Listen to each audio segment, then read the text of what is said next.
Whether we like it or not, Hollywood is the epicenter of mainstream entertainment, so it comes as no surprise that it's got its fair share of corporate controversies. Over the years, it's given us gems like Sony BMG's $10 million payola scandal, or Sony BMG implementing malware onto consumer devices, or Sony BMG going out of its way to sue a college student for downloading songs from a music sharing site. Then there's Spotify's dismal artist payouts, or Ticketmaster running small event organizers into the ground and monopolizing concerts, and countless instances of fraud, corruption, cover-ups, abuse, exploitation, and of course, copyright disputes. But this video's not about Hollywood. The most egregious, infuriating, disgusting, disappointing, and disgraceful display of corporate greed in entertainment actually happened approximately 15,000 kilometers away, in a little land down under. Hello everybody, I'm Kelly, also known as Sir Rainbow Skychild, and this is the story of how a nursery rhyme, a game show, and an evil corporation ran one of the most legendary bands into the ground and actually drove someone to death. If you don't know the story of Men at Work, I'm about to ruin your day, your week, your month, your year. Happy New Year, by the way, and quite possibly your life too. So, grab a cuppa, or something much stronger. You're gonna need it. And come with me as I drag you down the darkest, most depressing rabbit hole I have ever fallen into.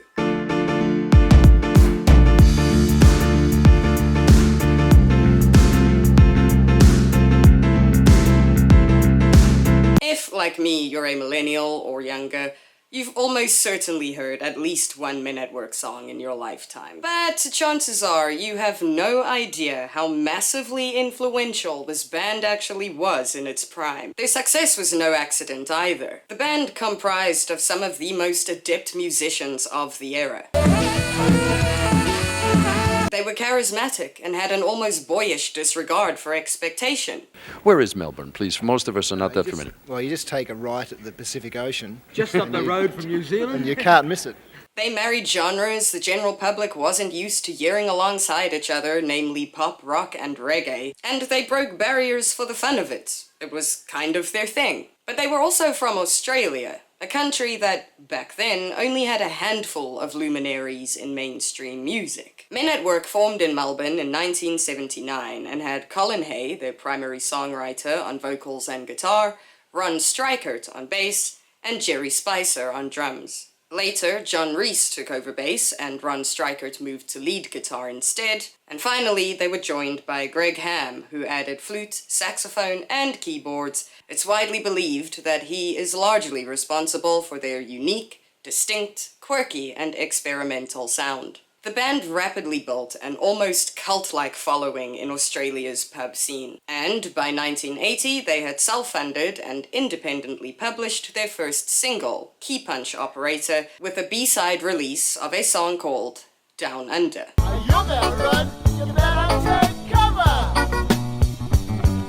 The release was an almost instant success and propelled Men at Work to new heights, including performing at Rock Against Racism and becoming Australia's highest paid unsigned band by the end of the year. By 1981, they were signed to CBS Records, which, by the way, went on to become Sony, and they saw their first international releases. 2 singles, Who Can It Be Now, and a revamped version of Down Under, you better run, you better take cover, and their respective album, Business as Usual. All 3 of these things went on to absolutely dominate the charts in Australia, New Zealand, Canada, the US, and the UK. In fact, Business as Usual ranked at number 1 on Billboard's 200 for 15 consecutive weeks. That is 3.5 months straight. It's also worth noting that Who Can It Be Now and Down Under were back-to-back number 1 hits on pretty much all of the charts. Men at Work were also the first Australian band to reach number 1 in the UK and the US simultaneously, and they also went on to win the Grammy for Best New Artist, something I don't think any other Australian had achieved before then. In fact, there were so few Australians to have won any Grammys at all, so it was quite the feat. Sure, the 1980s was one of the most definitive eras for entertainment, so it might not sound all that impressive.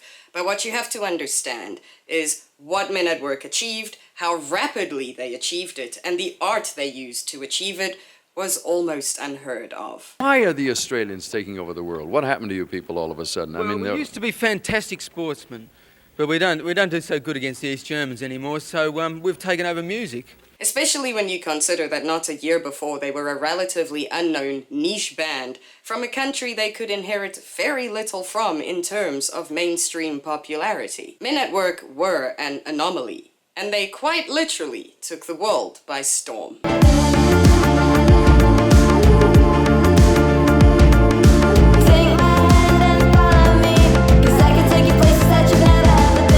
Plunder wasn't just a hit song, it was a cultural phenomenon. Its unique style stood out like a sore thumb. Its quirky story of a man meeting fellow Australians on his travels charmed the pants off of people. The music video, in which the band dressed up, did silly dances, and didn't take themselves seriously at all, showed a side of them that was down to earth and relatable. They weren't a product of the music industry, they were just some guys making music with their friends and entertaining the masses for fun. Not to mention, an entire country got an unofficial national anthem out of it. There was even the incident with the yacht, and I have to tell you about this because it's absurd. So, in the US, there is the sailing event called America's Cup. It's a yacht race, and what it boils down to is that one club will challenge the defenders and they will compete for the cup.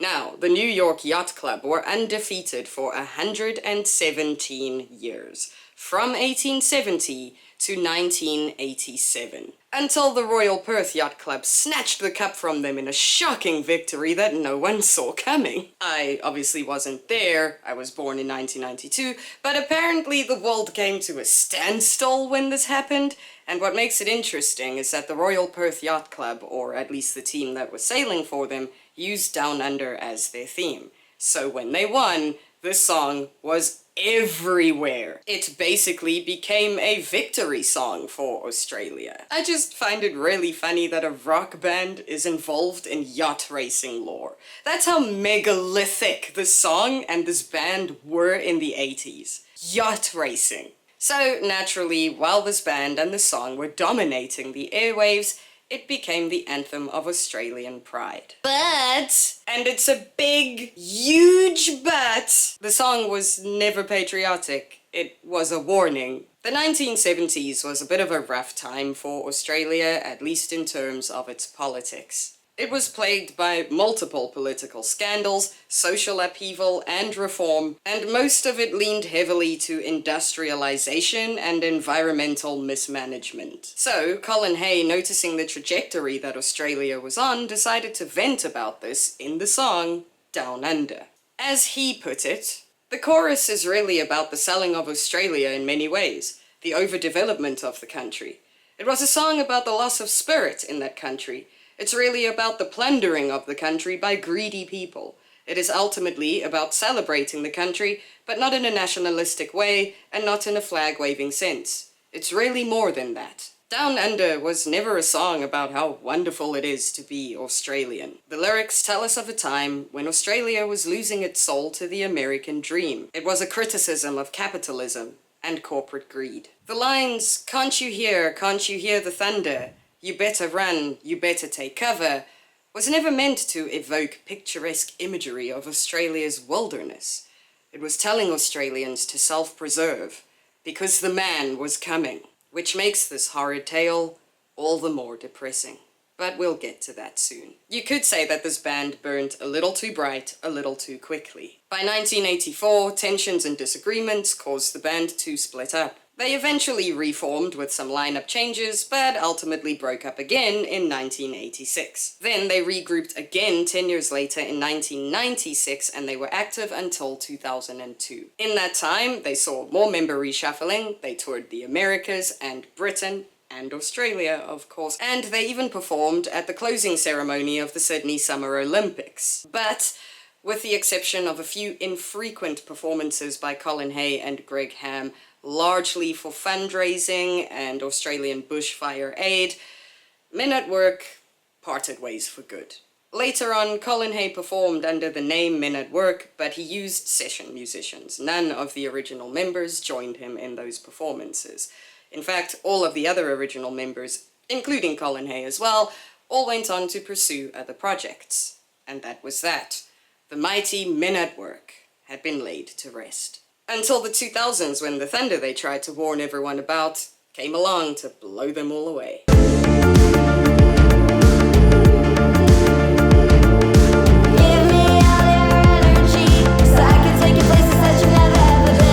Sinclair was an Australian poet, composer, philanthropist, and teacher. Homeschooled until she was 14, it said that she was a very lonely girl and found comfort and solace in fairy tales and music. So she started composing her own works from a very young age. Legend has it that one Sunday morning in 1932, after a stroke of inspiration, Marion Sinclair raced home from church to compose a new nursery rhyme. She was 45 years old at the time, and the result of it was a little song called Kookaburra Sits in the Old Gum Tree. Kookaburra sits in the old gum tree, merry, merry king of the bush is he. Love, Kookaburra, Kookaburra gay, your life must be. 2 years later, in 1934, the Girl Guides Association of Victoria held a songwriting competition.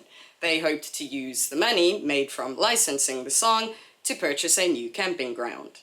Marion Sinclair entered Kookaburra and won. She received payments of $15 or $350 in today's money for the Girl Guides Association of Victoria to reproduce and use her song as they saw fit. She retained the copyright for the work, but she didn't make any royalties from the song. Kookaburra went on to become the psalm of Girl Guides all around the world, and more importantly, made its mark in Australian culture. I'm not Australian. Surprise! Nor have I ever been to Australia, so I can't speak on this, but from what I can see, Kookaburra is precious to Australian people. If you are Australian and you're watching this video, please let me know how dear Kookaburra is to you, because between you and me, I'd never heard of the song before I went down this rabbit hole. But I am genuinely curious, like, is it the nursery rhyme in Australia? Anyway, back to Marion. She lived a long, busy, and good life. She never married, and she never had children. In 1987, she transferred ownership of her intellectual property to the Libraries Board of South Australia. She died aged 102 the following year in 1988. Enter Larrikin Music Publishing. Larrikin Music Publishing and the affiliated label Larrikin Records was founded by Warren Fahey in 1974. Warren's goal was to collect, notate, publish and distribute Australian folkloric works for educational purposes. In 1988, ironically the same year that Marion Sinclair passed away, Warren Fahey sold Larrikin Music Publishing to Music Sales Ltd, headed and directed by this asshole, Norm Leary. Oh, you think I'm being mean? Just you wait.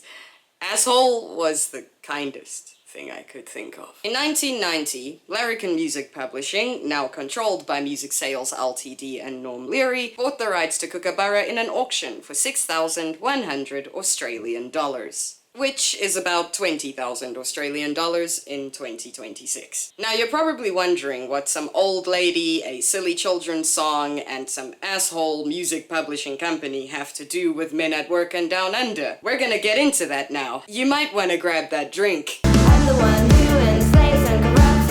I'm the one who makes you feel like giving up. So sacrifice everything you are to me, 'cause I can take you places that you've never been. Let's quickly recap the timeline here. Marion Sinclair wrote Kookaburra in 1932. She licensed it to the Girl Guides Association of Victoria in 1934. Men at Work released two different versions of Down Under, first the B-side in 1980 and then the commercial release in 1982. Marion Sinclair signed her assets away in 1987, then passed away in 1988, the same year that Warren Fahey sold Larrikin Music to Music Sales Ltd and Norm Leary. Then in 1990, Larrikin Music purchased the copyright for Kookaburra Sit in the Old Gum Tree. This timeline is super important. Please do not forget it. But for now, we actually have to flash forward in time to September 2007, when during an episode of the Australian music quiz show Spicks and Specs, this happened. Have a listen to this. Name the Australian nursery rhyme this riff has been based on, as well as the name of the man playing it.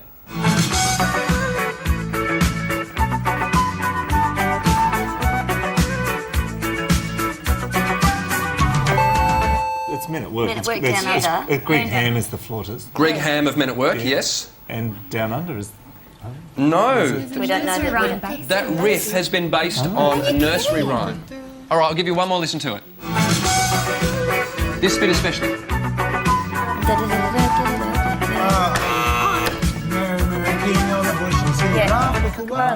Oh my God. Kookaburra sitting in the old gum tree. That's exactly right. The ramifications of the seemingly light-hearted TV moment were earth-shattering. According to a Sydney Morning Herald article published in 2009 by the look of it, speaking of the world's most favoured man, Norm Leary, they said this. When he got a call from a friend the following day, his ears pricked up.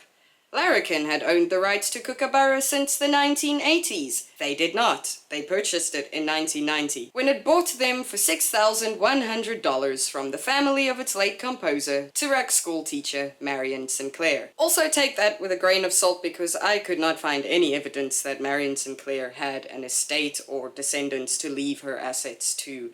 She gave it to the Libraries Board of South Australia, and from what I can gather, that's who Larrikin bought it from, so take that with a grain of salt. I don't know if Larrikin tried to make it seem like they purchased it directly from the family, or if it was just a whole bunch of misinformation being printed, but as far as I know, they didn't buy it from her estate. They bought it in an auction from the Libraries Board of South Australia. But anyway, that's not the point. His ears pricked up. Maybe because he is a prick. The article goes on to say, 2 weeks after that Spicks and Specs episode, a flurry of legal letters arrived at Sony BMG Music Entertainment and EMI Music Publishing, pointing out the similarity to the owners of the Down Under record and the score. That's a roundabout way to say that Larrikin Music filed a lawsuit against Men at Work on grounds of copyright infringement and plagiarism. Referencing the same Sydney Morning Herald article, Norm Leary said, "That's what my life has become since 1990, trawling through songbooks and places where it appeared. It's so difficult unless you are a publisher to know where your work is being used." Your work! This lawsuit sent shockwaves through the music industry and also Australia. For one, it had been 26 years since Down Under was released, and 17 years since Larrikin had purchased the rights to Kookaburra, and in all that time, they didn't notice a similarity, but the second the TV show pointed it out, Larrikin got a call from one of their friends saying, "Hey, you can sue them!" And so they did, when they had never noticed the similarity before. But they grabbed that opportunity to sue this band by both horns. People were really fucking mad about that. Oh, and just to return to the timeline really quickly, remember, Marion Sinclair was alive at the same time that Down Under was dominating the airwaves. You'd think that if anybody had the right to sue over it, it would be her, the creator of the work. She didn't say anything about Down Under, or point out any similarities, or demand any royalties from their song. The other big problem was that most of Australia firmly believed that Kookaburra was in the public domain. For the most part, they only found out it wasn't when Larrikin decided to sue over it. A lot of Australians expressed that it should be in the public domain because it is too culturally significant a piece of Australian art for any one brand or company or entity to own. Even Warren Fahey, founder of Larrikin, said that Larrikin should just do the right thing and give the song back to the people. Please listen to this. To see Larrikin Music go down this path with Men at Work is a bit disturbing from my perspective as a musicologist, and it does smack, whichever way you look at it, it smacks of opportunistic greed. But I think that they should now take some of the money from this court case, fine. They should probably retain the commercial exploitation of this if somebody wants to use it in a commercial or something, but they should gift the ditty, because that's all it is, to the nation. And we should have it on the same rights as, say, something like Happy Birthday, and they won't pursue the use of it. And now, let's listen to Norm Leary's response. People in the industry who understand what the issue is about have been very understanding and very complimentary. Would you consider that, gift the ditty back to the nation? Give the ditty back. I love Warren. I think he's great. You've got to understand a couple of things that I must make clear. One is Warren sold Larrikin Music Publishing to us in 1989. He then sold Larrikin Records to Festival. So he has no interest now in the name or the companies known as Larrikin Music. No, I think his interest, his avowed interest, is in the principle, I suppose. Yeah. And secondly, take some of the money from the court. Well, does that mean the bills that we've got? We haven't seen a cent. We have spent a hell of a lot of money, and we haven't seen a cent. So, talk about gifting the song to the nation is a little bit premature. My job has been a slow, steady slog of finding all of those people that have used Kookaburra under the mistaken idea that it's in the public domain. We've never gone to court anywhere in the world. It's amazing that it's, from 1990 to today, this has been the only situation where we've contacted a party and they've just refused to discuss it. Why did it have to wait until we were told that the song was in there? Fran, the truth is that at any time there are thousands of songs in dispute, and what we rely on is negotiation between the parties to settle these things. So have you got a figure? Have you worked out what that might be? I don't know. We're not privy to that. We're not given that sort of information. 25% for the use of 4 bars. For the use of 2 bars 3 times in the song. Such an awesome guy. I love him. Then the other talking point was whether or not the lawsuit was even warranted in the first place. Most people said that the songs sound absolutely nothing like each other and that they had gone their whole entire lives never noticing the similarities between Down Under and Kookaburra. Others said that they did notice the similarities, but they thought that it was an intentional tribute or homage to Kookaburra. And still more people said that even if Down Under's flute riff was derivative of Kookaburra, it took up so little of the song that it was insignificant, and that Larrikin should just let it go, because Down Under was its own original piece of work, and that the piece that sounds like Kookaburra had absolutely no bearing on it. Here's an excerpt from an open letter written by Davis McClellan that sums up the sentiment pretty well. The phrase in question, which you claim has been lifted wholesale from Marion Sinclair's Kookaburra Sits in the Old Gum Tree, forms no part of the actual song itself. It is an instrumental flourish. It is a musical afterthought which enhances the atmosphere of the song by playing unconscious homage to national tradition. Mathematically, it forms less than 1% of the final recorded track. The 4 notes in question do, however, have no bearing whatsoever on the structural, melodic, or lyrical composition of the song itself. The author of the work in question didn't notice any similarity between her song and men at works during her lifetime, or at worst, simply didn't care.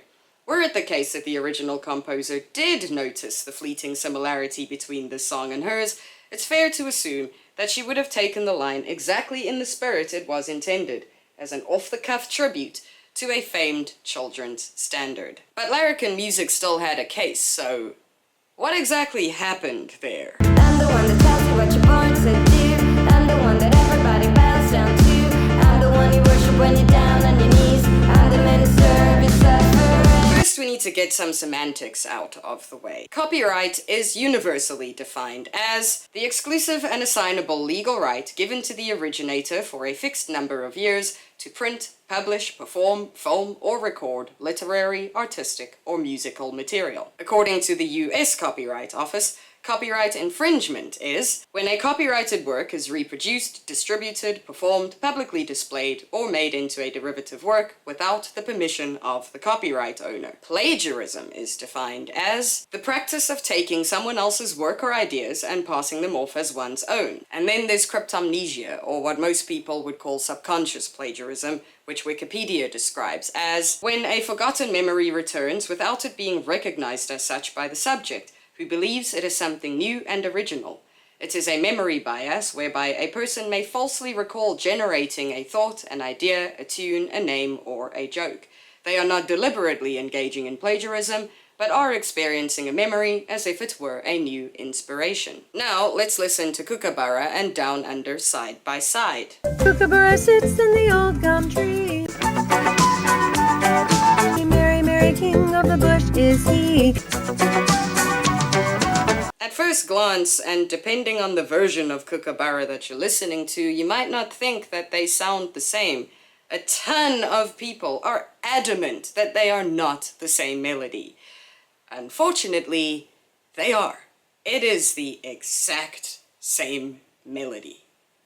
100%, undeniably so. By all definitions and by all logic, whether intentional or coincidental, Men at Work did unfortunately copy Kookaburra, and therefore they did infringe on the copyright for Kookaburra. Since Larrikin owns Kookaburra, they were fully entitled to sue them over it. So they did. In fact, they sued Men at Work so hard, they spent $4 million on litigation, and the court case went on for 3 treacherous years. Men at Work tried everything to defend their position. First, they tried to argue that Larrikin Music didn't actually own Kookaburra because the Gold Guides Association of Victoria did, but this was proven to be incorrect. Then they tried to defend themselves, saying that plagiarism was obviously never the intention because the flute riff they were being sued over did not appear in the original recording for Down Under,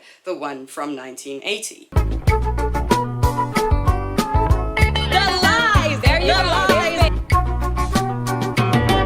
Their stance was that, obviously, the idea for Down Under was theirs, and the song was not created to steal from the owners of Kookaburra. But that fell on deaf ears too. Then they tried to prove that the melody was universal, and that Kookaburra itself derived its melody from an older Welsh traditional song.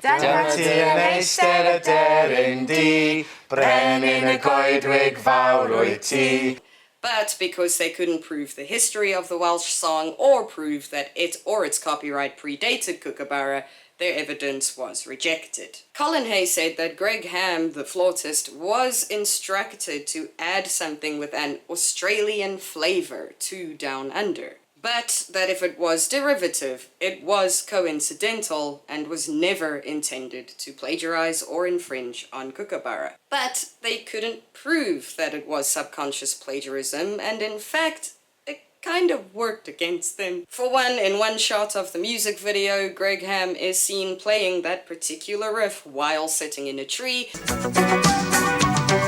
which made it look like it was a deliberate homage to Kookaburra and that they had done that deliberately and acknowledged the similarities from the very beginning. Then the song's producer, Peter McClan, said that as he recalled it, that flute lick was added as a musical joke. There are also some reports of Colin Hay singing the words for Kookaburra during performances of Down Under. I tried to find clips of this, but I couldn't.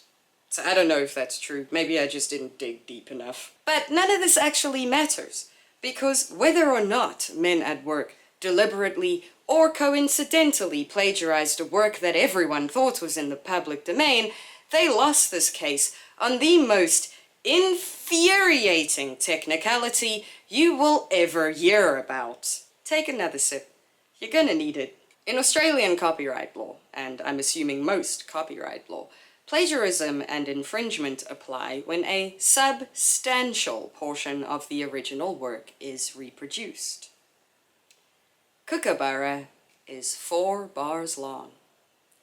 The Men at Work flute riff is 2 bars long. So, in 2010, the court determined that Men at Work were guilty of stealing 50% of Kookaburra and ruled in Larrikin Music's favour. For this next part, please keep the timeline in mind again.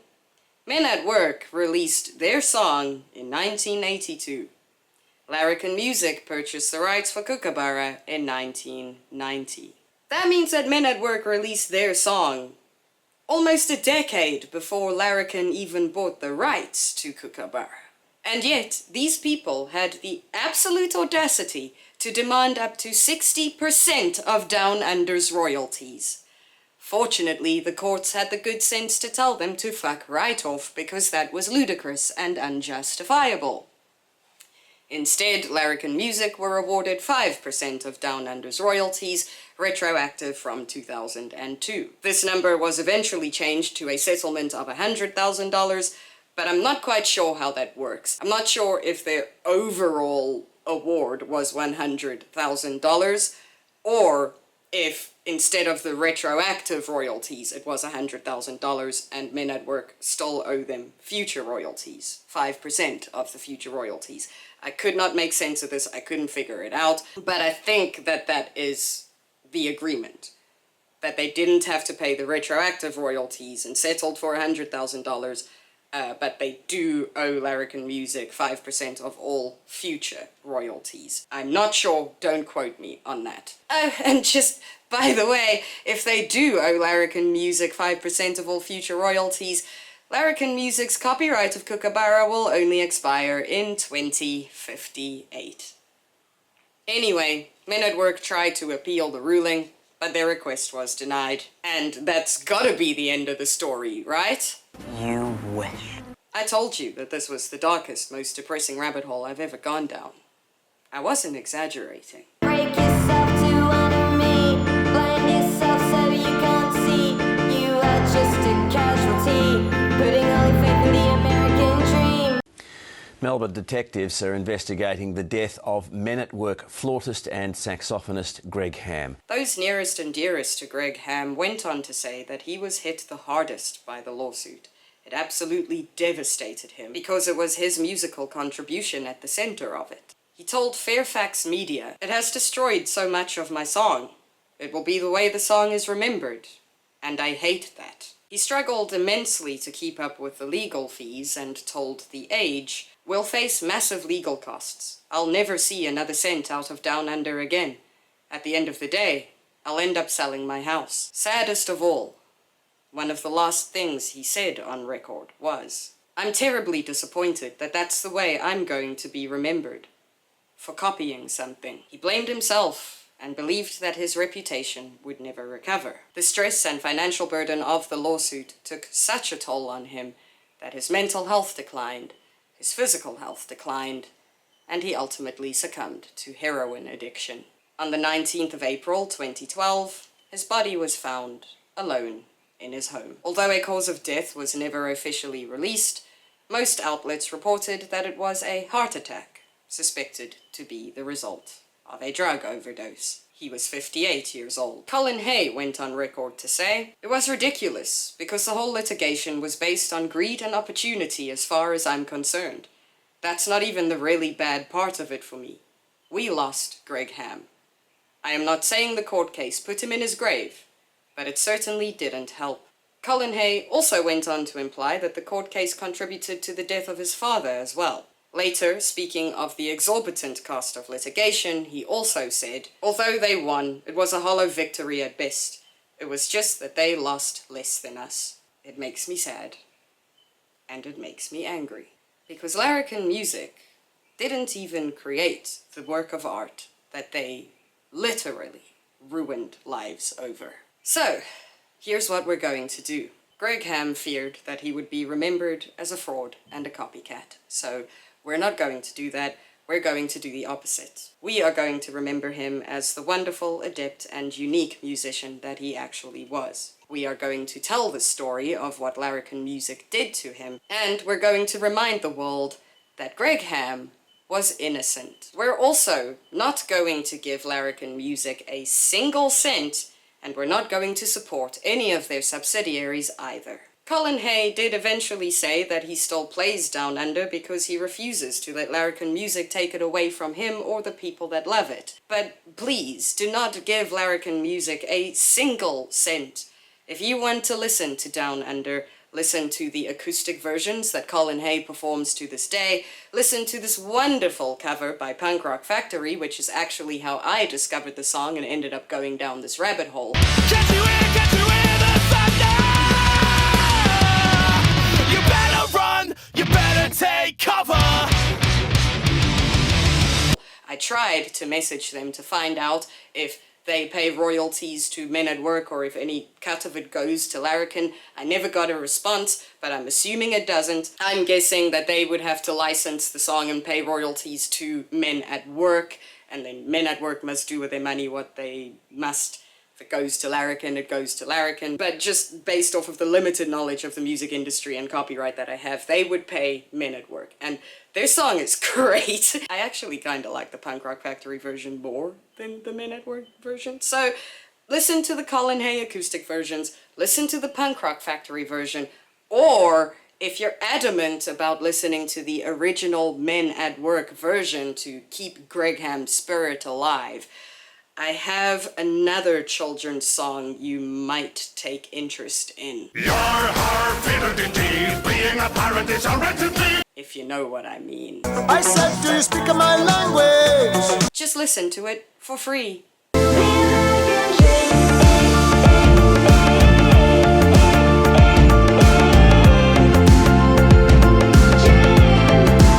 When I first went down this rabbit hole, I was so shaken and unsettled by what Larrikin Music did to Men at Work that I had to take Rescue Remedy, which, if you're unaware, is an anti-anxiety supplement, to prevent a massive panic attack. But you might be wondering why.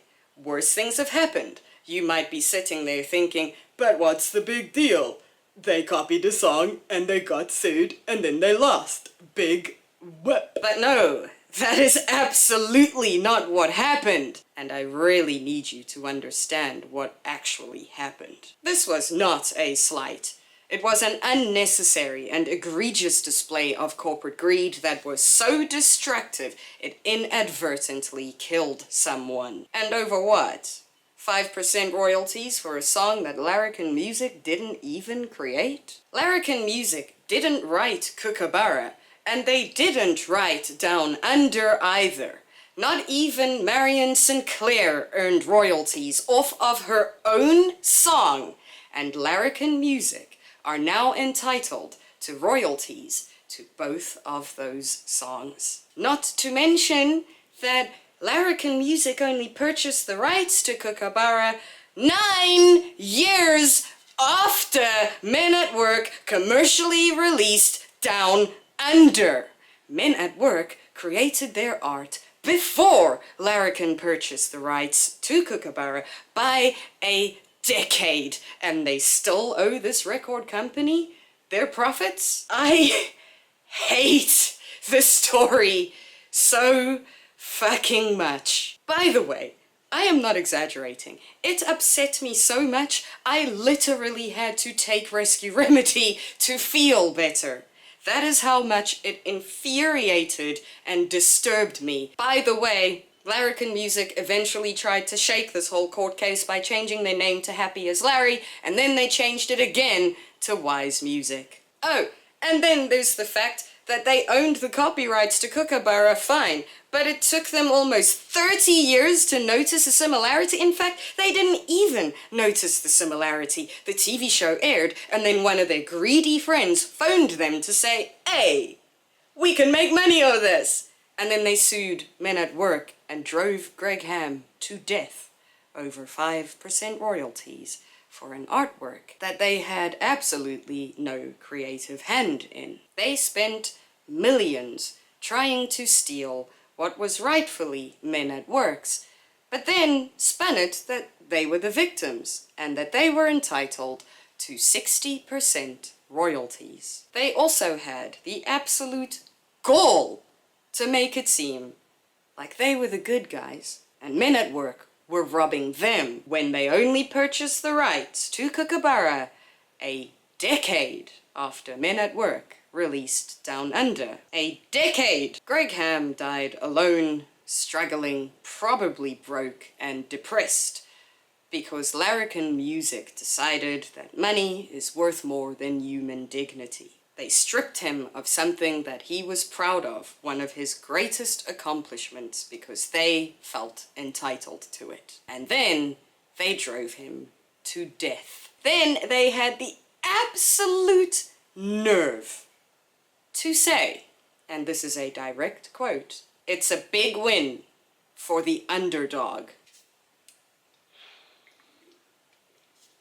The underdog that bought someone else's creative work for 6,100 Australian dollars in the 90s. The underdog that purchased those copyrights 10 years after the band released their original work. The underdog that spent $4 million on litigation. The underdog that had an entire country begging them to just give the song to the public domain and they blatantly and snidely refused. The underdog that is so concerned with their intellectual property they didn't notice a similarity or try to protect it in 30 goddamn years. Or are we talking about the underdog that drove not one but two people to death in pursuit of more money? Is that the underdog that we're talking about? Larrikin's victory set a precedent that if you have enough money and power, you can destroy people's souls, and you can get away with it. The bad guys won in this case. I really, really need you to understand that. It showed the world that creativity is and always has been nothing more than a commodity. It also showed us that the voice of the artist could never scream loud enough to drown out the corporations. It sent a message that nothing is sacred and that greed can and will taint absolutely everything that is precious to us. And it also showed us that humanity matters very little when there are pockets to be lined. I thought maybe the story unsettled me to the point of anxiety because of everything else going on in the world, all of the horrible displays of corporate greed that we have to swallow down every single day. In the span of a year, I lost 2 creative jobs to AI because AI is cheaper. Maybe it's just a sore point. Maybe I have a personal problem with corporate greed. Or look at what's happening in the United States. Look at what's happening in Gaza, right? I thought that maybe it was just adding fuel to a completely different fire. But no, it's much simpler than that. The story disturbed me so much because it's disturbing. What Larrikin Music did to Men at Work was cruel, it was gross, and it was wrong. Yet Larrikin Music never addressed their evil. They never apologized. They never took a step back or said, hey, gee, maybe we're taking this a little bit too far. Because to them, they weren't. They weren't taking it far enough. Again, I wasn't there, but Men at Work made this world genuinely happy.